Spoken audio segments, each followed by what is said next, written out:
Friends, Mahadev meditation channel के अंतर्गत आप सबका स्वागत है।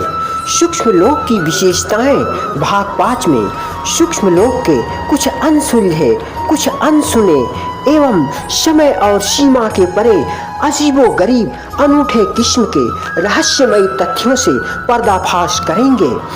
कुछ तो सूक्ष्म लोक के ऐसे ऑब्जेक्ट हैं जिनको बयां करने के लिए शब्द नहीं मिलते, पर हम पूर्णतया प्रयास करेंगे जो मुझे अनुभव हुए हैं वो आप सबके साथ शेयर कर सकूं। आखिरकार वहाँ ऐसा क्या है जहाँ पहुँचने के लिए मन भावनाओं से भरा रहता है। कुछ देखने, सुनने एवं जानने के लिए हृदय व्याकुल रहता है। इसका बहुत ही ठोस एवं यथार्थमयी कारण है। सूक्ष्म लोक की जीवन धारा ऐसी जीवन धारा है जहाँ कोई ठहराव अर्थात स्थिरता नहीं है। सर्वस्व चलायमान एवं गतिशील होता है, सहज एवं संपूर्णतया पारदर्शी होता है। सूक्ष्म लोक के प्राणी एक दूसरे का मन इस प्रकार देख पाते हैं जैसे शीशे के आर पार सब कुछ दिखाई पड़ता है। सूक्ष्म लोक में एक दूसरे से वार्तालाप करने के लिए शब्दों की जरूरत नहीं पड़ती। एक दूसरे के विचारों को महसूस करके बातें कर लेते हैं। यहाँ तक कि एक दूसरे के सामने जब सूक्ष्म लोक के प्राणी आते हैं, दूसरे के कई जन्मों की जीवन धारा को पहचान लेते हैं। जैसे पिछले जन्मों में वो किस लोक में थे, क्या थे, कैसी जीवन शैली थी, पिछले जन्मों में वो सब कुछ जान जाते हैं। बहुत सारे रिकॉर्ड एक दूसरे के बारे में जान और समझ लेते हैं। उनका विवेक अप्रोक्ष अनुभवों से निखरा हुआ होता है। सूक्ष्म प्राणी भारहीन होते हैं, उनका कोई वजन नहीं होता। हवा में तैरने की अकूत क्षमता होती है। पानी के ऊपर बहुत ही तीव्र गति से गतिशील होते हैं। जब चाहे जहाँ चाहे वहाँ पलक झपकते ही प्रकट हो जाते हैं। एक तरह से सूक्ष्म प्राणियों में ये सिद्धियाँ पहले से ही विद्यमान होती हैं। प्रकृति ने बड़ी ही खूबसूरती से भौतिक अवस्था और सूक्ष्म अवस्था के बीच दीवार खड़ी की है ताकि भौतिक संसार में सूक्ष्म लोक का बोध न हो सके। प्रकृति ने भौतिक संसार के उत्तरजीविता के जीवन को सम्यक रूप से संचालित होने के लिए किया है। एक साथ भौतिक जीवन एवं सूक्ष्म जीवन का संचालन होना असंभव है। दोनों एक साथ संचालित नहीं हो सकते। लोक के प्राणियों में संबंधों की कोई रूपरेखा नहीं होती। रिश्ते नातों की जैसी कोई डोर नहीं होती।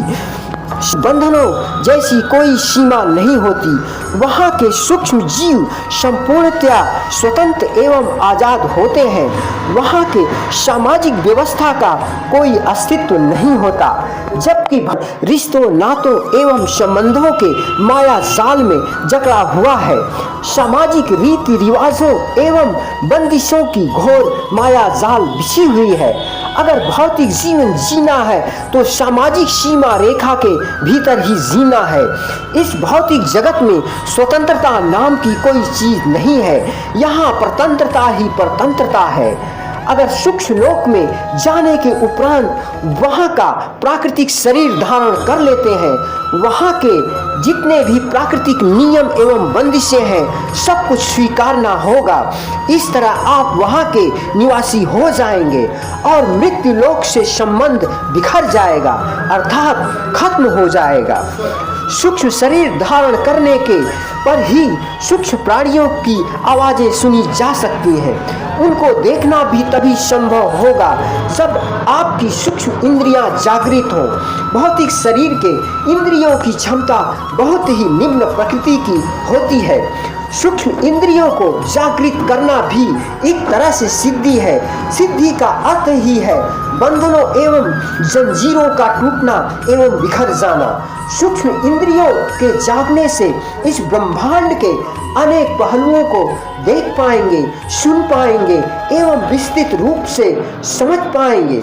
सूक्ष्म इंद्रियों के जागने पर भौतिक संसार के सब कुछ दिखाई पड़ता है। मानव शरीर भी एक प्रकार का बंधन है।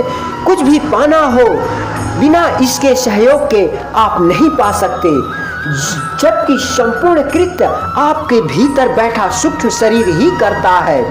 सिर्फ कृत्य को अंजाम भौतिक शरीर देता है। सूक्ष्म शरीर हो, सूक्ष्म शरीर हो या भौतिक शरीर हो, अर्थात कोई भी शरीर हो, ये सब आज है तो कल नहीं है। इस तरह से शरीर आनी जानी व्यवस्था है, पर जीवन धारा किसी न किसी स्वरूप में अविरल बहती रहती है। शरीर और जीवन धारा के बीच चेतना ही वो अजर अमर दिव्य पुंज प्रकाश है जो सदा सदा ब्रह्मांड में गुंजायमान रहता है। सब कुछ नष्ट हो जाता है, पर चेतना अनंत से भी परे विद्यमान रहती है। Friends, four principles from my experience to astral traveling. To harness the astral senses is the realization of the astral body. Number 2, the numbness of the physical senses is the realization of the astral senses. Number 3, consciousness is the reality through which the mysterious of the universe can be understood. Expansion of the consciousness is the journey happiness to the astral body. So friends, सूक्ष्म लोक की विशेषताएं भाग 5 में बस इतना ही। So friends, आप सबने हमें इतने प्यार से सुना। आप सबके भीतर बसे उस परम दिव्य पुंज दैवी शक्तियों को मेरा कोटि कोटि नमन है। प्लीज फ्रेंड्स, आप सबके सब्सक्राइब करने एवं कमेंट्स करने से हमें आपके प्यार का एहसास होता है। प्लीज सब्सक्राइब करना, कमेंट्स करना, लाइक करना एवं शेयर करना न भूलें। सी यू अगेन नेक्स्ट वीडियो।